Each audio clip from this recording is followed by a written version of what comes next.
Okay, let's continue on. This is still 8.5. This is where we left off.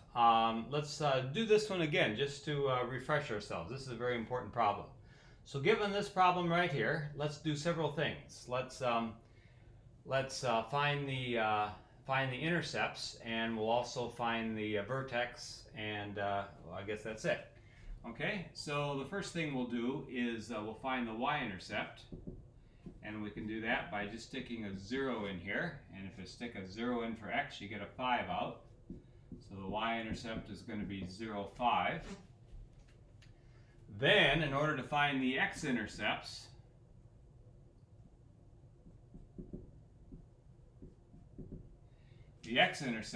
we want to know where will this function be equal to 0. So you set it equal to 0. And then we notice that this one we can factor.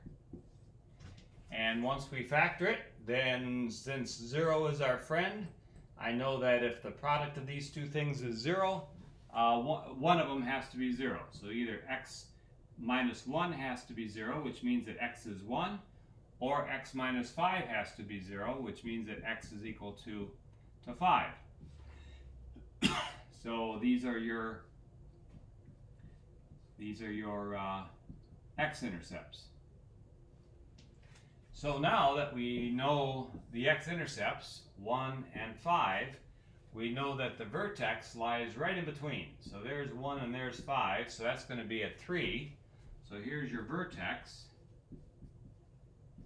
And so it's going to be 3. And then to find out what the y value is, all we have to do is stick it into this formula. 3 squared is 9. Agreed? 9 minus 18 is negative 9. Negative 9 plus 5 is negative 4. So there you are right there. 3, negative 4. And so it goes through here, goes through there, goes through there, and then hits up at 5 like that. Okay, there's 1 right there. Okay, so that's what it looks like. Now, here's a problem. A parabola doesn't necessarily have x-intercepts. And if it doesn't, then we can't just find the x-intercepts and go halfway in between to find the vertex. And so, for example, here, if instead of having this, if instead of adding a 5 to this, what if I changed it and added, what do I want to add? I want to add, I made it work out nice. What if I add 11 instead? By adding 11, if I change this 5 into an 11, what's that going to do to the graph of this function? Whatever this value is going to do what? It's going to raise the value 6 more units. Agreed? Because how do these two functions differ from each other? X squared minus 6x plus 5, x squared minus 6x plus 11. This value here is exactly 6 units higher than this function at every point. Every number of x that you stick in here, this is going to give you 6 more than this one. So since it's going to be 6 more, instead of being down here at negative 4, the vertex is going to be up here at 2. So it's going to look like that instead. See that? So it's going to look like this instead. So now we could still find the y-intercept. That's easy enough. That's going to be 11 now, right? So this is now the only reason we know it is because we already started with this one. But in general, we wouldn't know that. But what we would know is that if this is my function right here, if I stick in a 0, I'm going to get 11 out. So I do know that. I do know that this value right here is going to be up here at 11. know it's going to be up there at 11. Okay? And so that's all well and good. But now that I have this, let me go ahead and erase this stuff because it's not going to do me any good. If I were to try to find, let's just say that we tried to find the x-intercepts. Okay, so here I have x squared minus 6x plus 11, and I set it equal to 0. So let's get rid of this graph now, just so that you can see it. Okay, so that's the graph we have now. I already know, just from the way I constructed it, I know that there's not going to be any place where that graph hit 0. So if I try to factor this thing, two numbers that multiply to 11 and add the -6, I'm not going to be able to find anything. So that's no good. I'll work till doomsday to do that. Since I can't do that, I might say, well, hey, let's use the quadratic formula. Remember the quadratic formula? Okay, I'm not going to write it down each time, I'm just going to use it, okay? And that's one that you should have. It doesn't hurt to have that one committed to memory, okay? It comes up often enough. So the quadratic formula says the value of x, which makes this thing 0, is you take the negative of this, so it's going to be a positive 6, plus or minus -6 squared, -6 times -6 is 36, minus 4 times 1 times 11, minus 44, all divided by 2 times 1. And you see the problem? 36 minus 44 is a negative number. There is no square root of negative numbers. So the quadratic formula is also saying stop. There's no places where this thing actually hits 0. Okay? So there's no x-intercepts. Okay? None. No x-intercepts. Okay? There's none. The quadratic formula is telling you that. Okay? So, that's fine, but the quadratic formula still isn't helping us find the vertex. What can I do to find the vertex? So let me erase this just to give myself enough room here. And here's what you do. I'm going to go back. I guess I'm just going to go right back to this. And here's what you do. It's called completing the square. It's basically what we did when we found the formula for the quadratic equation. Here's what you do. You start off by taking your x squared minus 6x, and now you ask yourself, here's what you do. You take half of this number. What's half of -6? Agree it's -3? And now that you have -3, you square it. -3 squared is 9. Okay? So whatever this number is, you take half of it and then you square it. And that's what you want to add on to these two things. So I'm just going to go through the steps here. I'm going to both add and subtract 9, just so that it's super clear that I haven't changed anything. If I add and subtract 9, I'm just adding 0, and there's no one that prohibits me from adding 0. Now here's what we do. I go x squared minus 6x, keep the 9 in here, that's the one I want. This one I don't want, so I have to bring it outside. It's going to be -9 plus 11. Okay? And now, here's the reason for completing the square. The reason for completing the square is because now I can take this thing and I can write it as x minus 3 quantity squared. Let's check it out. If I take x minus 3 times x minus 3, FOIL it out, what are you going to get? X squared. Here's -3x, there's -3x, so it's going to be -6x plus 9. See that? So this thing here can be rewritten like this, and now I can add these two together and get my +2. And now notice what I've done.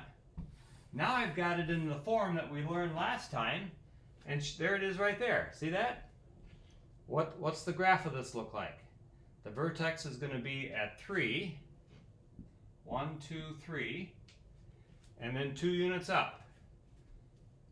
1, 2, right there. See that? And so So that's where completing the square can help you out. Okay, it can help you find the vertex. Okay, in fact, if we had tried to do this, on our original one, we could have done it there too. That was a 5 there, right? Remember? Let's do the same thing. Let's go x squared minus 6x, and I'm going to go plus 9 minus 9, all plus 5. And then I'm going to do what? It's going to be x squared minus 6x plus 9. Now the negative 9 comes out front, or I should say out back, I guess. Like that. And now I can write this as x minus 3 squared, just as before. And now I have what? Negative 4 plus 5 is negative 9 plus 5 is negative 4. So what did that graph look like? Same thing as before. Remember, it was right there. It's the vertex is at 3, 1, 2, 3, 4, and so boom, looks like that. So it always works to complete the square. You don't always have to do it, but it always works to do it. Okay, it always works to do it. Okay, very good. Finally, I agree with what some of you are thinking. You're thinking, wow, that still is a lot of work to complete the square. I just as soon not do that much algebra. And shame for thinking that way. You should look for opportunities to do algebra. But I still, since you're the one that's paying tuition and I'm here to help you learn, I'm going to give you another method that's even easier than completing the square. Completing the square is helpful. Here's another method that's easier, okay? We're going to basically complete the square for this thing and find ourselves a formula, okay? So here, let's do this. This is very similar to what we did when we solved the quadratic function. We just don't have to go quite so far. So here's what I'm going to do. I'm going to first factor an a out of these two things, and so I'm going to get x squared plus b divided by ax plus c. Do you agree that if I multiply this through, I'm going to get ax squared, and then that a is going to cancel with this, and I'll end up with bx, same as I have there. Okay? Now, what's the next step in completing the square? Now that I have a 1x squared plus something times x, what do you do? You take x squared plus b over ax, and then what do? You take half of this. What's half of that? There's half of it right there. And then you square it. And if you square it, what do you get? B squared, 2 times 2 is 4, a squared. So I'm going to add just the right thing. And then, of course, I have to subtract that same thing again.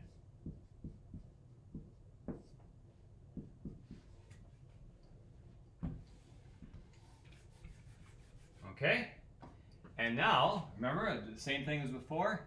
I'm going to get x squared plus b over ax plus b squared over 4a squared. And then I'm going to bring this outside. If I bring it outside, I have to multiply it by a. If I multiply it by a, it's going to be a negative b squared over 4a plus c. And that's as far as I really have to go. Well, one step further. Here's the last step. Now I have to write this. What did we write before? We had an x, I forgot what it was. Was it x plus 6 or x minus 6? It was x minus 6 in that case. It was x squared minus 6x, and we ended up with what? X squared minus 6x plus 9. We had to take half of this and square it to get this. So the same thing here. We're going to take, well, we already did that. Sorry. So what did this factor into? It factored into x minus 3 times x minus 3. Okay? So it factored into x minus half of this thing. And so here we have a plus sign, so it's going to be x plus half of that thing. So it's going to be b over 2a quantity squared. Same as what we did here. Okay? Let's check it out. Okay? Let's just check it out. That was a little more confusing than it had to be. Basically, you go from here to here. Let's just check to make sure that this works. if you multiply this out, what are you going to get? X plus b over 2a times x plus b over 2a. It better give us this, otherwise we're in trouble. Let's do it. Here you're going to get x squared. Here you're going to get bx over 2a. And then here you're going to get another bx over 2a. And then here you're going to get b squared over 4a squared. And notice here I have something over 2. And here I have the same thing over 2. If I add those together, I just get a bx over a. So we've got bx over a, and then we have our x squared here, and we have our b squared over 4a squared there. So notice that this multiplies out to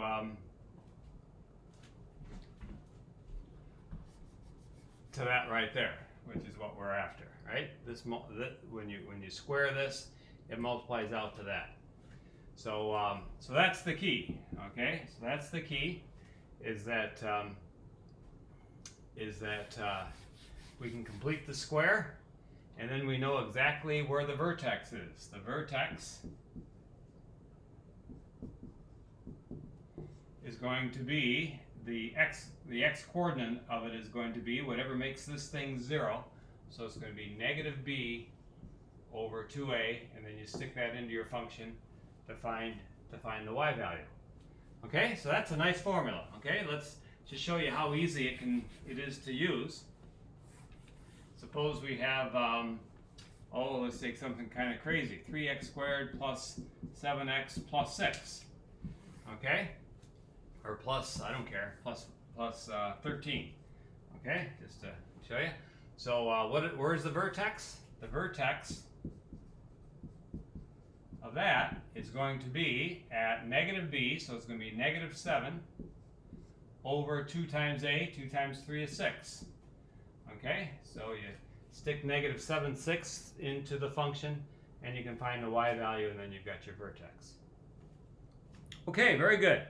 So lots of good stuff here. Let's do one more just for practice. In fact, no, that's good. I think we've kind of done what we need. Oh, I tell you what, let's do one more. How about this one? X minus 1, x minus 6, x squared minus 7x plus 6. Okay, let's try this one.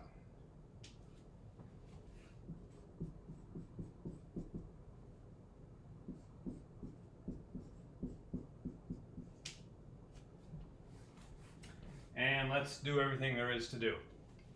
So first of all, the Y-intercept is what? 0, 6. X-intercepts. Notice that this thing can be factored. So notice it factors into what? X minus 1 times x minus 6. If you multiply those out, you're going to get x squared minus 7x plus 6. And so I know that the x-intercepts are 1 and 6. Like so. And so here you have 0, 6 up here. Here you have 1 and 6 right there. And so the vertex, where is that going to be? So these are your intercepts. The vertex is going to be halfway in between. What's halfway in between 1 and 6? The average is going to be what? 7 halves.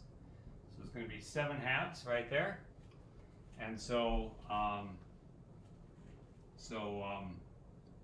if you stick 7 halves into the function, you get what? 7 halves is equal to, put that in, you're going to get 49 fourths. 7 halves times 7 is going to be negative 49 halves. 7 halves times 7 is 49 halves plus 6. So let's see. If you add these together, you're going to get negative 49 fourths, because this is double this. So if I subtract double this, I'm going to get just this again. So plus 6. And and 6 is the same as what? 24 fourths. And 24 fourths minus 49 is going to be a negative 25 fourths. So there's your vertex right there. So your vertex is at this and negative 25 fourths.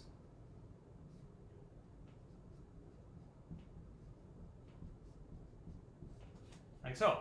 So there it is. And then you can zoom up like that, zoom up like that. If you just use the formula of negative b over 2a, then you'd get what? Negative 7 over 2 times 1 is 2. So there's your vertex again. Okay? So very good. So you do more of those in your class. Negative numbers and things going up and down and everything else. Okay, very good. Let's do 2 applied problems just to show you how this stuff is all useful. Suppose you've got yourself a nice straight stream, okay, with fish waves and little fishies in there, maybe a couple alligators. Okay, so on. And you have 60 feet of fence, and you want to make yourself a pen which is rectangular in shape and which comes up against the stream, so that, let's say it's the sheep in here, so that the sheep can drink from the stream without getting eaten by the alligator. Okay? So the question is, you being a thrifty farmer, you want to get as much area as possible inside that pen with your 60 feet of fence. And so the question is, what would be your best dimensions? And it might occur to you that the best way to do it is to break it up into thirds and have 20 here, 20 here, and 20 there. That would give you a square, right? That would give you a square, 20 by 20 by 20. And if you did, then you would have a total of 20 times 20 would be 400 square feet. Okay, so 400 square feet would certainly be one way to do it, and that gives you a square, and squares are often pretty economical. So let's see once if we can do any better than that, or if that's the best. Okay, so here's what let's do. Let's use the word let again. Let x be the width of the pen. Okay, so this is x right there. And if that's x, do you agree that that's also x? And if that's also x, then what's this going to be? You have 60 feet of fence. You might as well use all of it. You've got 2x that you're using there. So 60 minus 2x is going to be what you have right there. So now the area of the pen is going to be the width times the length, or length times the width, whichever is which. And if you multiply this out, you're going to get x times this. You're going to get negative 2x squared plus 60x. See that? So notice we have ourselves a parabola. And we want to find out where that parabola, notice that it's going to open down. You agree with that? It's going to open down. And also notice that the intercepts are, let's see if we can factor it. Well, I guess I already have it factored right there. Where will this thing be 0? It'll be 0 when x is 0. And it'll also be 0 when 2x is equal to 60, which means that x is equal to 30. So there's your 2 intercepts of this parabola. And since we have that, we also know where the vertex is going to be. It's going to be halfway in between So it's going to look like that. And that's going to be at 15. So there we have that right there. And we want to know what's the highest point going to be. This is going to give us the area no matter what x is. Notice that when x is 0, then the area is 0. That makes sense. If you've got the fence right up against the water, you have an area of 0. Notice you also have an area of 0 of x is 30. What are you doing with the fence then? You're going out 30, and then you're turning right back and you're coming in 30. So that's your domain. Your domain is somewhere x is between 0 and 30. Those are your two extremes. You can't go beyond that. And so here's our domain right here, and we want to know where is it a maximum, and that's going to be at 15. And what's the value at 15? Let's see if we can figure it out. If you stick in 15, you're going to get a of 15 is equal to 15 times 60 minus 2 times 15 is 30, is going to be 30, and that's going to be 450. Look at there. So kind of the first natural guess that a lot of people have is to make this thing a square and go 20 by 20 by 20, and that gave us 400 square feet, but you end up doing better if you make it 15 by 30 by 15. And kind of an interesting question is, why isn't it a square? It seems like a square would be a kind of natural thing. If this weren't up against the river, then the best would be a square. But the fact that it's up against the river changes things, because then, notice you're getting this for free, right? You're getting that side for free, so you kind of want to make maximum use of that side. Well, you don't want to make maximum use, then you would have the whole thing up against the river. But you want to make more use than the use of these two things. And so when you put all that into play, mathematics takes that all and throws it all into play and gives you the maximum value, which is 15. Isn't that cool? I love that problem. Let's do one other one.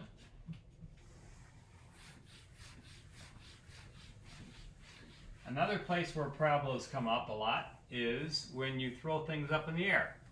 Because it turns out that the height of anything that you throw up is given by negative 16t squared plus v naught times t plus h naught. And I'm using kind of symbols that mathematicians use quite a bit. H naught is your initial height. H naught, you put a little 0 there. And v naught is your initial speed or velocity. Okay, velocity is a better word because velocity tells you whether it's going up or down. So if this is positive, that means you're throwing it up. If it's negative, it means you're throwing it down. So let's look at this situation. Let's suppose that we are on the top of a building which is 48 feet high, and you take, say, a bowling ball and you throw it up in the air at a rate of 32 feet per second. Okay, you give it a good hefty throw, as hard as you can, and it goes up at 32 feet per second. So here's the ground right here. Of course, the bowling ball is going to go up and come back down. And we want to find out what's going to be the highest point. So here's our formula right here. Negative 16t squared plus 32t plus 48. And so, well, we can answer several things. Let's first of all find out when it's going to hit the ground. Let's first find out when it hit the ground.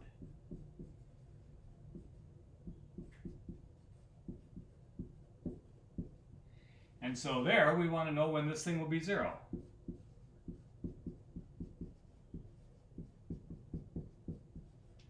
So you set it equal to 0. We could use a quadratic formula on that, but it's much easier just to divide both sides by negative 16.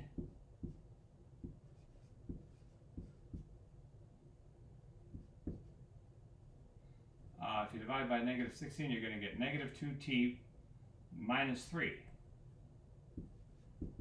Okay? And then that factors very nicely. You could use a quadratic there again. But you get that, and so your 2 times are -1 or 3. Well, -1 doesn't make sense physically. We're throwing it up at time equal to 0. That's when we're starting. And so at time equal to 3 is when it hits the ground. Okay, so the domain of this function, let's write the domain is t anywhere from 0 to 3. Because once it hits the ground, then it's no longer falling, and we're not going into negative times. Okay, so there's your domain. So that's when it hits the ground.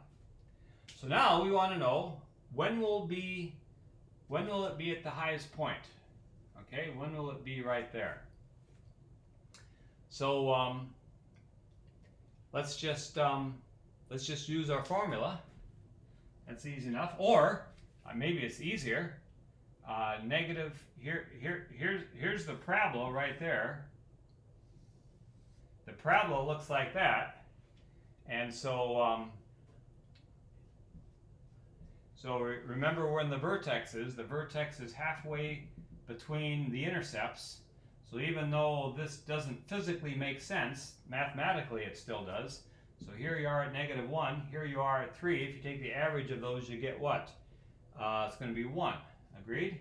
You're going to add those together, you're going to get 2. 2 divided by 2 is 1. Or another way of thinking about it is if you move 2 here, and you move 2 there. So there's your vertex is going to be at 1.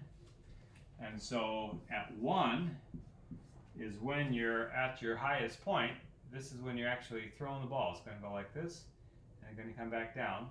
So at 1 is when it hits the highest point. So what is the height at 1? If you throw a 1 in here, you're going to get what? It's going to be -16 plus 32 plus 48, which is 16 plus 48 is what? 64. 64 feet. So kind of cool. So there's a place where parabolas can be used to find out when it hits the ground, how high it's going to go. It's going to go up to 64 feet. You know it's going to be there at 1 second after you throw it up, and so very useful. Okay, so neat uses of parabolas, and your author has similar ones, and you'll have similar ones to these in your CEPs as well. Very good. Next time we'll get into exponentials.